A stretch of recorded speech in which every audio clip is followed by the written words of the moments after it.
Eyes are the windows to the soul, or so they say, and there is no question that eyes are of significant importance in Elden Ring. We find evidence of divine birthrights within them, mythical beings and impossible power are sealed away behind them, and the desecration or consumption of them grants one an audience with formless gods. Madness takes refuge in the eyes, and evidence of its corrupting presence takes stock in the eyes of its hosts. Eyes are what display to us that something has been mind-controlled, such as the ants in Noxtella, and it is within eyes we see telltale signs of the transformation a being is undergoing, such as the dragon eyes of rune bears, red eyes of the bloody fingers, the eyes of those who consume dragon hearts, or the solid gold eyes of Placidusax. The eyes truly are a window into the souls of a being in many ways, as with just a glance at one's eyes, you can identify a bloody finger, someone who is mind-controlled or insane, or a powerful enemy, with eyes gleaming with runes, or souls, or light. If eyes are the window to the soul, why is that? Well, I do have a theory regarding souls and holes in relation to the Wisdom of Stone, which I will be exploring in depth in my Wisdom of Stone video. However, to summarize this specific point, we see a trend for souls and spirits nestling in holes, such as the Rao Burrow, Primal Glintstone, and in the eye sockets of skulls we see throughout the lands between. And this I truly believe to be the ultimate representation of the laws of causality and regression. In its purest form, all essence of the spirit or soul are the same primal energy, as displayed in crucibles, converting and harnessing this life energy as one final, normalized current of light. And this to me is the ultimate representation of causality. This energy or essence appears to be attracted to holes, and this reminds me of how matter and light surrounding a black hole is absorbed and becomes one, attracted relentlessly to the black hole's center. And this to me is the ultimate representation of regression, the pull or yearning of all things to become one, as is the case at the center of the black hole, the lightless abyss, as described by Ymir's Hold Hat. This explains the trend for souls and holes in a nutshell, and why I imagine we see them symbolically or placed for practical purpose on gravestones. Practical given we literally see graves becoming spirits, and people becoming graves, becoming energy.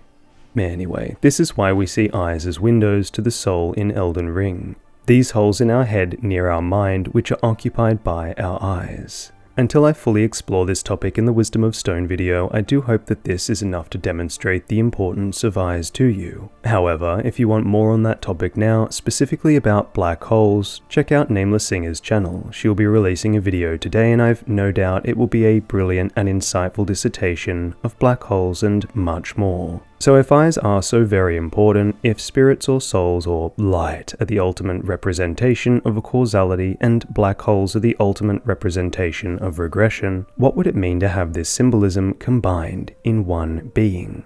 What secrets untold would the eye or eyes of such a being hold? Well, we know of one being that is the daughter of the very god that rules the lands between, who not only attacks us with beams of primordial light, but has the ability to manipulate black holes, and flees within them upon her defeat. The Gleaming Daughter, who also has one of the most unique and fascinating eyes in the game. And in today's video, we'll be exploring the importance of the eye of the brilliant Gleaming Daughter of the Greater Will, the mother of all Two Fingers, who was the first shooting star to take purchase in the lands between. By the time we are done, you will never look at Metyr the same way again. I have heard many people say that given Metyr is so important as the first daughter of the Greater Will, mother to all Two Fingers, etc., etc., that it is strange that there are no monuments or references to her. But to that I must vehemently disagree, as Metyr's eye is uniquely singular. Her pupil consists of 4 parts, creating a clove-like symbol. And if this symbol looks familiar to you, you would be correct, because this symbol is absolutely everywhere throughout the lands between, including the very church Metyr rests beneath. This symbol is a Quatrefoil, a 4-clover design that is an important symbol to many cultures and religions throughout human history, but notably, and what I will be honing in on today, Celtic and Christian culture. Accompanying this symbol often are either the Trefoil, the 3-clovered equivalent, or in some cases the Hexa folium. with 6 cloves. And finally, we also see a combination of the Quatrefoil and Trefoil in this more complex, barbed Quatrefoil, which was likely inspired by this symbol from Eye of Metyr. They all have distinct and important meaning. The Quatrefoil, which is the main focus of today's video, the one we see in Metyr's eye and easily the most predominant out of all of them, has 4 leaves that broadly symbolize balance and completedness,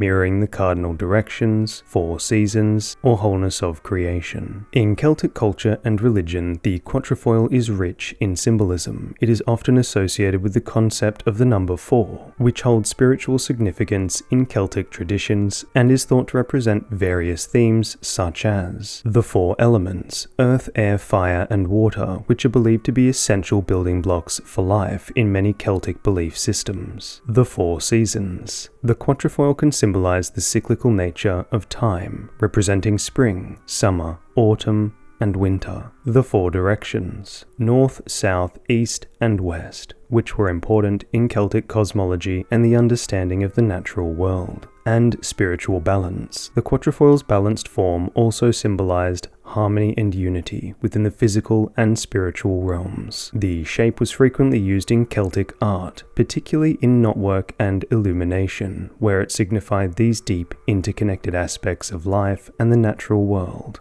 And this knotwork is an important reoccurring theme you'll see in my following videos. In Christian culture and religion, the Quatrefoil's meaning can vary depending on the context, but it's generally associated with the 4 evangelists, Mark, Matthew, Luke, and John, whose Gospels are central to Christian scripture. Each shape in the Quatrefoil can represent one of the Gospels, or the evangelists themselves, the Holy Trinity, and creation. In some interpretations, the Quatrefoil can symbolize the completedness of the unity of the Holy Trinity, with the 4 parts representing the 3 persons of the Trinity, Father, Son, and Holy Spirit, and the created world. Spiritual perfection and wholeness. The Quatrefoil is sometimes seen as a symbol of perfection, completedness, and divine order, as its symmetrical 4-part structure reflects harmony and unity within the divine plan. In architecture in the real world, particularly churches, the Quatrefoil is often used in stained glass windows, arches, and other decorative elements to convey these spiritual meanings. Similarly, in Elden Ring we see this symbol also adorning churches and places that evoke, in some way, divinity, specifically in churches in the windows, superimposed over an image of the sun. In the base game, we see this symbol in Stormvale, Redmane, Sol, gazebos around Laonia, the Chapel of Anticipation, the Church of Vows, Rea Lucaria, the 4 belfries, by itself without any trefoil, the Shaded Castle, all rises, and though it is present in New Leyndell, it is mostly resigned to gates to the lower city and entrances to the sewer, only making a brief appearance at the very top of the Erdtree Sanctuary. In the DLC, we can find this symbol on the Rise, the Cathedral of Eye of Metyr, Castle Ensis, and the Shadowkeep. To help support the meaning between these symbols, we find them often in the tops of these architectural designs found on spires on the places of religious importance. These spires were likely influenced by Gothic architecture, a style that flourished from the 12th to 16th centuries in Europe. The specific design with angular protrusions, such as the decorative elements near the top, could be inspired by flying buttresses or pinnacles, which are some common features in Gothic architecture that served both aesthetic and structural purposes. The pointed, sharp design is characteristic of Gothic spires, which was often used in church architecture to draw the eye upward, symbolizing the connection between heaven and earth. The trefoil is often located by the quatrefoil, often surrounding or flanking it, and in the case of this symbol, comprising elements of the quatrefoil itself, as if to symbolize the combining of these symbols. There are also alternative depictions of the trefoil with important meaning, and there are specific circumstances where it appears by itself, without the quatrefoil, and I believe that absence matters. In Celtic culture and religion, the trefoil holds profound spiritual significance. It is closely tied to the number 3, which is considered sacred and carries deep meaning in various aspects of life. Some of these representations include the 3 realms. In Celtic cosmology, the 3 realms, earth, water, and sky, are fundamental elements of existence. The trefoil symbolizes the connection between these realms, representing balance and unity in nature. The triple goddess. The concept of the triple goddess is central to many Celtic spiritual practices. She is often depicted as a maiden, mother, and crone, symbolizing the three stages of a woman's life, as well as the cycles of nature and the moon. And I am sure many of you immediately thought of the three sisters when I mentioned this, or perhaps the maiden figure we so often see and hear about throughout the game, the reoccurrence of the mother figure, and the mysterious snowy crone, or grandmother. The threefold path. The trefoil can also represent the threefold path in Celtic spirituality, where it symbolizes a journey through the stages of life, death, and rebirth, or the integration of body, mind, and spirit. This hits strikingly close to concepts I'll be exploring in this video, and I would advise you remember this one specifically for later on. And we also have the triquetra, a variant of the trefoil. The triquetra, a three-cornered knot, is a common motif in Celtic art, representing eternity, unity, and the interconnectedness of all things. It is often linked to Christian symbolism as well, representing the Holy Trinity, Father, Son, and Holy Spirit, although its origins in Celtic culture predate Christianity. While this will be a symbol I explore in far more depth in a special future video, it is relevant to show this here, as this shared cultural link between the Celtic and Christian religions and cultures is an important theme I wager you'll begin to notice the further this video continues, with the Celtic practices and religion mirroring the shamanic practices, with the Christian aspects reflecting what we see further down the line.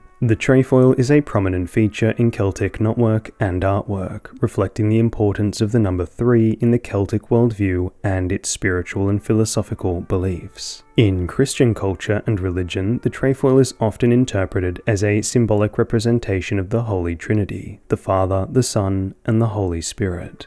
The number 3 holds profound significance in Christianity, reflecting the concept of one God in 3 persons. Divine perfection. The number 3 is often associated with completedness, divine harmony, and perfection. The trefoil, with its 3 symmetrical parts, reflects this notion of divine wholeness and order. And to reiterate, the 3 persons of the Godhead. The trefoil can be a reminder of the interconnectedness and equality of the 3 portions or persons of the Christian Godhead, highlighting the unity and equality within the Trinity. In Christian art and architecture, the trefoil can appear in stained glass windows, arches, and other decorative elements to represent those concepts. In Elden Ring, we see the trefoil without the quatrefoil in the Bestial Sanctum, Elfael, Roundtable Hold, and Cathedral of Manus, though I'm unsure if this is simply because it's just a broken design.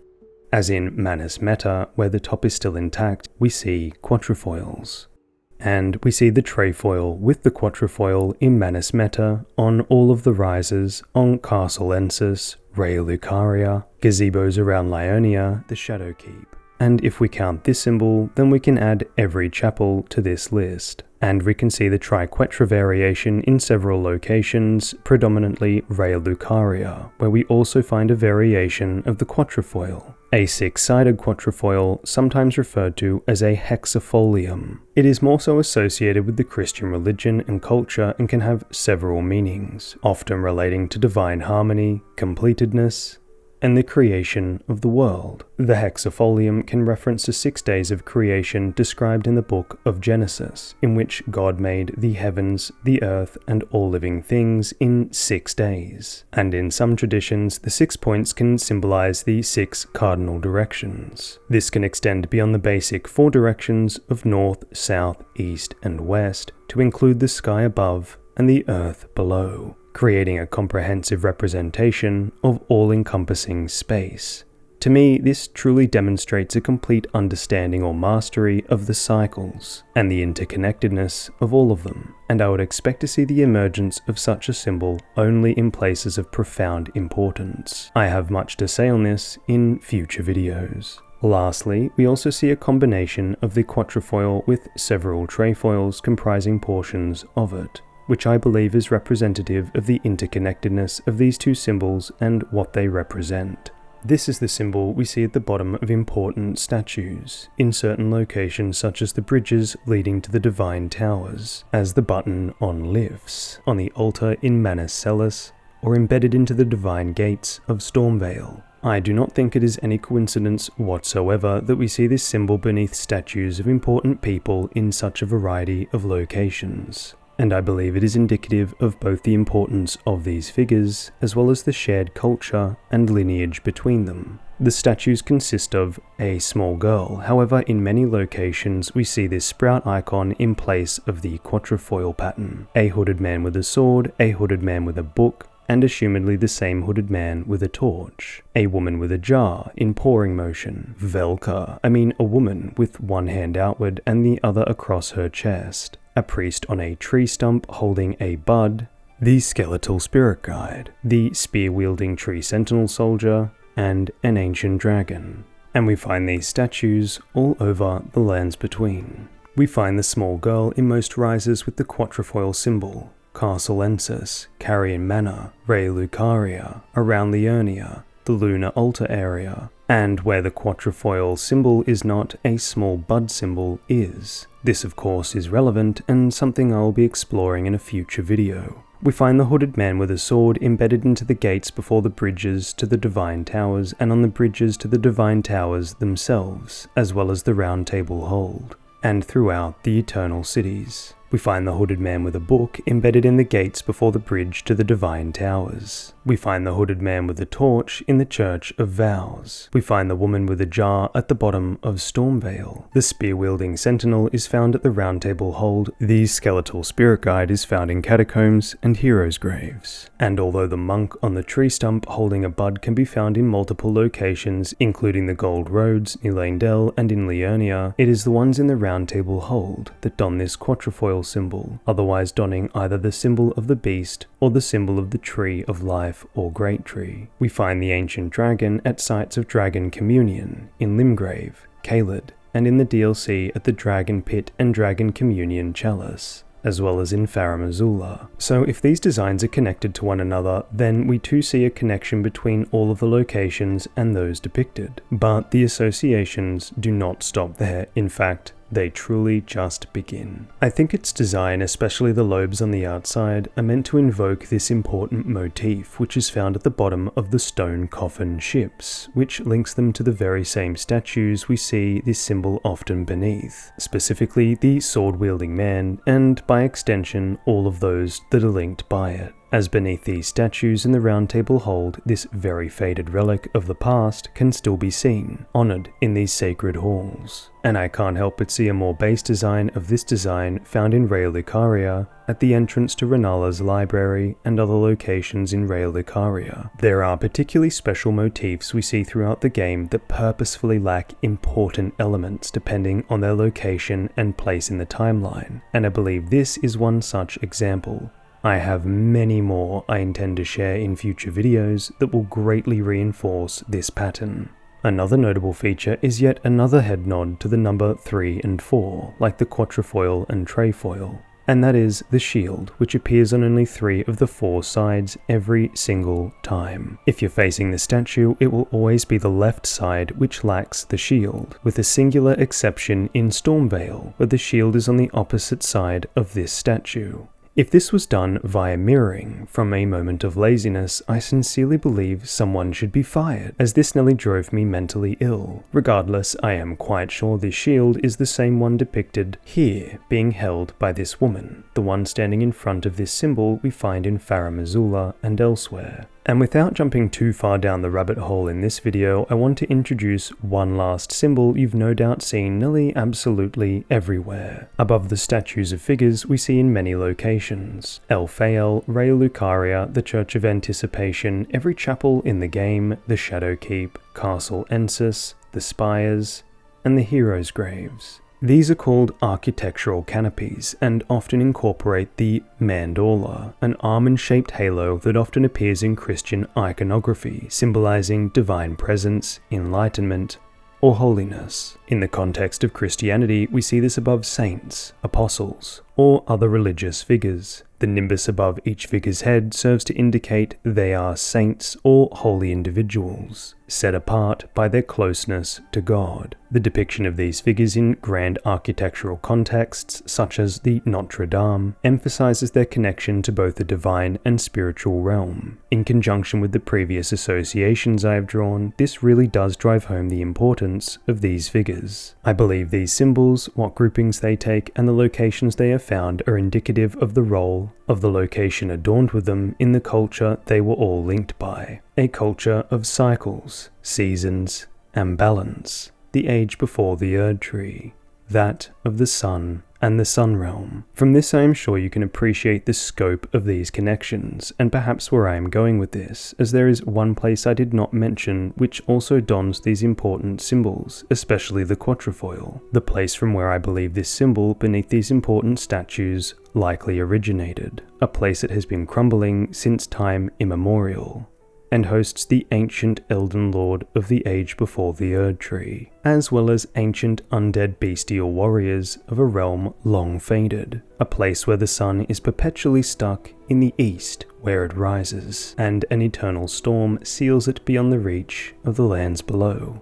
Farum Azula, the floating mausoleum, royal capital, or perhaps Mount Olympus of the last age. I have a lot to say about Farum Azula and the vast array of associations between it and essentially all of the locations throughout the lands between. You can see many of those observations here in this video, and many more to come in the next long-form video. However, today I want to focus on one specific aspect of Farum Azula, the presence and representation of cycles. We know by this point what the Quatrefoil and Trefoil represent, so knowing what these mean, their presence in Farum Azula all over these important locations should demonstrate the importance of these symbols to this civilization. Importantly, I believe the fact that these symbols reflect as combined underneath the statues of important figures fits perfectly with the fact that Farum Azula itself has the very same combination of motifs in the representation of solar and lunar cycles.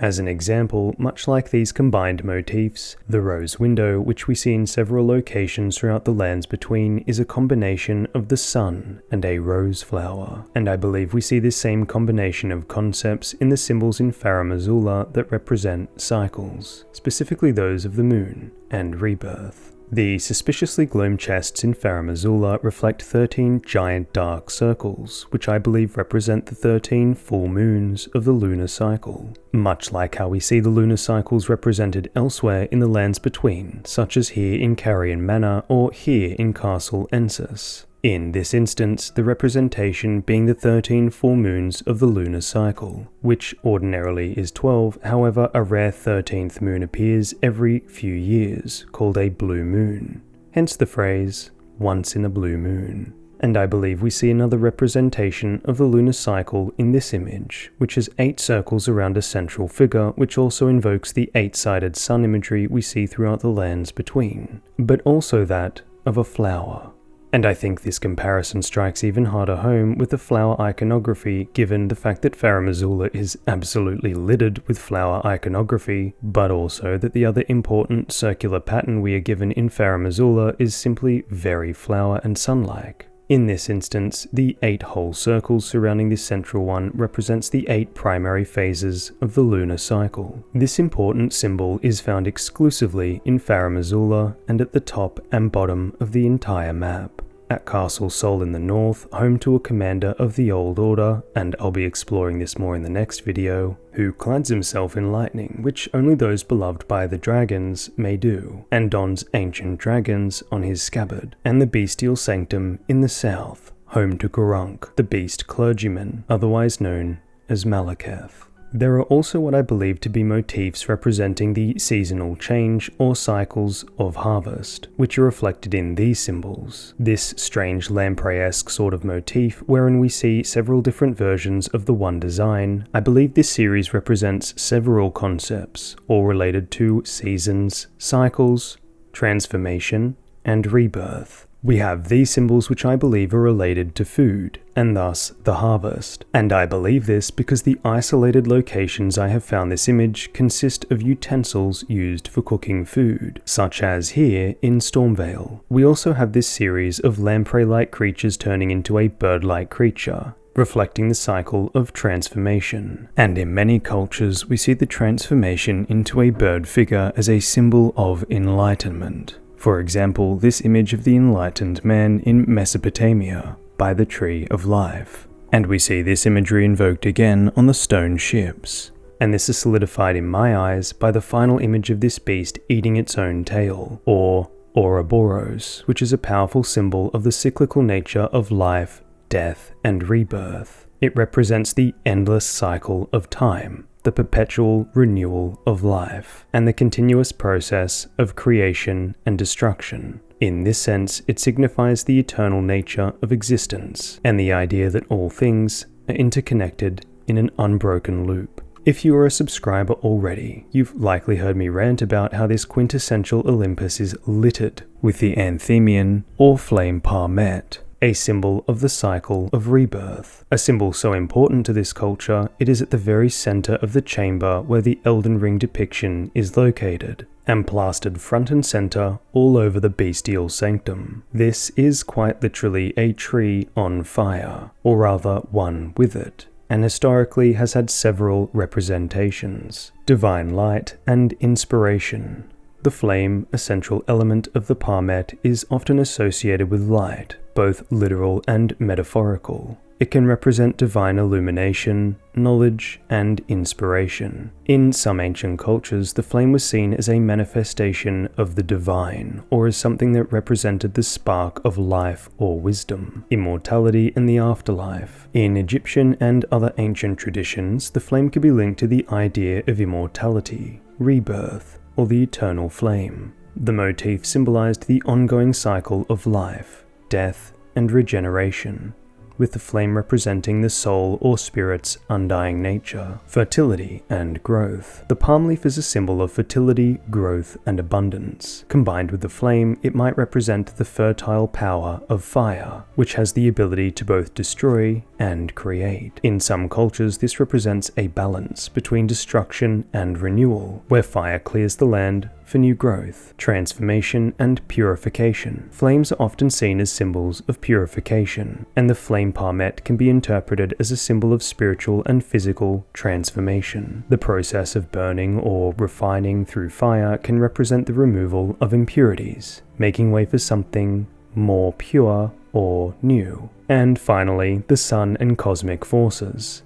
The flame motif can also symbolize the sun or cosmic energy. Many ancient civilizations viewed the sun as a powerful, life-giving force, and the flame parmet could represent the cyclical nature of the sun's life cycle, or the fire-like qualities of the sun that are required for sustaining life. And this makes sense, not only the fact that the imagery is here and melds so well with the Quatrefoil and other symbolism, but the fact that rebirth through burning would be represented. Not only are the rulers of this Olympus eternal fire-breathing beings, but there are many plants whose seeds remain dormant until fire germinates them. For example, there is the longleaf pine, and in my own country we have the eucalyptus, whose seeds require fire in order to be released. This is a symbol that ties together many cultures.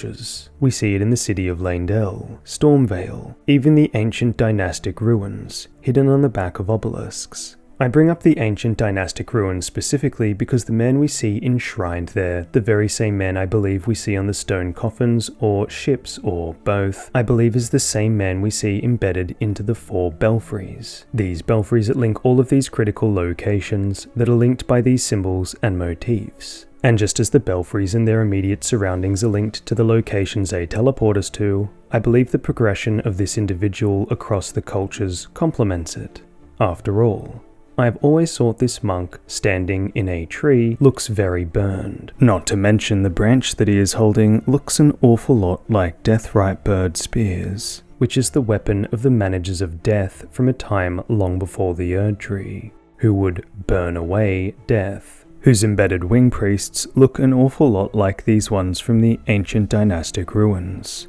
And if we look closely at this image from Farum Azula of a tree of life bursting with life, we can see at its center what appears to be a man, This to me invokes what we have seen the Forge used for, in burning a maiden to burn the Erd Tree to bring about a new age and Lord, the fertilizing properties of the fire as per the fire blossoms, and the rebirth properties of the fire, to burn down, to purify, so that a new age would be born and the cycle would continue. And this is where the fun begins. Congratulations, you've gotten past the introduction. Now I'm going to give you a taste of why I have portioned this information between videos and create long-form videos at the end of them, and why such leaps between cultures, for example with this man, are most certainly possible and plausible. I'm not going to be kind with the next part, so do try to keep up. I will give you a taste of what is to come by giving you a gentle push down the rabbit hole with the generosity of a bungee rope. And perhaps the prospect of some of these connections may entice those of you who wouldn't normally watch a long-form video to join me in my next one on the Sun Realm, so I can really show you the full picture in all of its glory, with the right amount of time to explore these connections and flesh out the meaning behind them. That said,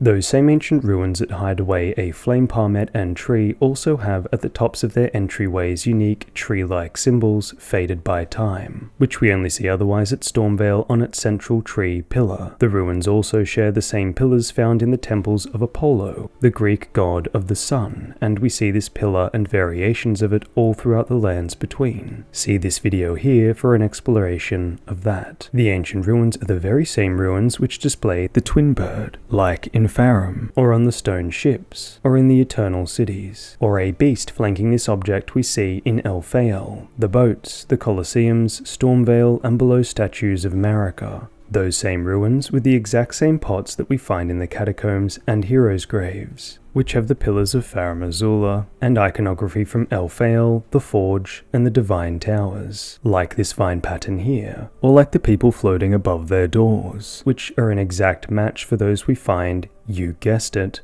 back on the boats. Those very boats who have pillars the same as those we find in repurposed churches all throughout the lands between, and a hidden symbol matching the faded symbol we find beneath these statues of important figures basically everywhere in the Round Table Hold. Does your head hurt a little?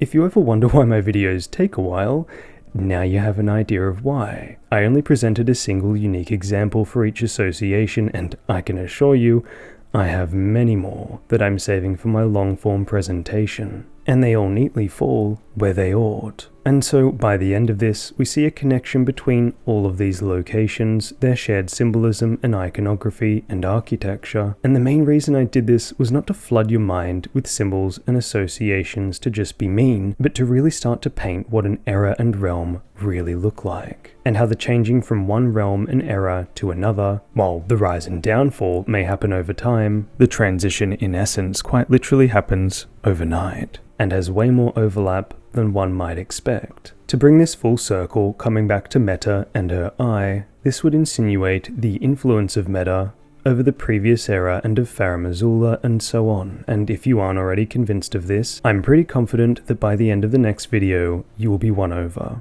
In my next video, I will be re-exploring these statues, and I'll be revealing and investigating a secret about them that has me absolutely riddled with excitement to show off. After that, I'll be releasing my long-form video on the Sun Realm, wherein I'll be sharing some of the most fun and profound things I've discovered, and tying it all together to tell the full story of the Sun Realm. I am about to drastically wind things up. My next video will be long, and the video after that will be longer still. And that trend will continue all the way to the end of February when I intend to release the grandmother video, and I will really try to meet that timeline. After that, I'll be individually exploring things and locations that I find interesting, fully investigating their context. I am going to be unbelievably busy, so if I seem somewhat absent from my community on YouTube and Discord, it's because Papa is diligently cooking Granny and her entrees, and I want to ensure it will be a taste bud redefining meal. I have an obese trove of discoveries to spam you all with, so be sure to tickle the bell to ensure you do not miss any of these perspective challenging discoveries. Oh, and if you're interested in discussing lore or want to do some PvP fight events, come by the Shadows of Light Discord. If you're a new YouTube lore creator and you want to post your new video somewhere, I welcome it on my Discord. And of course, a huge shout out to my generous pillars of support, my patrons and YouTube members. I cannot express how much I appreciate your investment, and I promise to deliver the goods. After my grandmother video is posted, most of the channel's direction will be discussed and decided on my Patreon and YouTube member pages. So if you want to have your say or suggest a topic to explore or put to a vote, consider taking a look. Happy 2025, and I'll see you in the next one.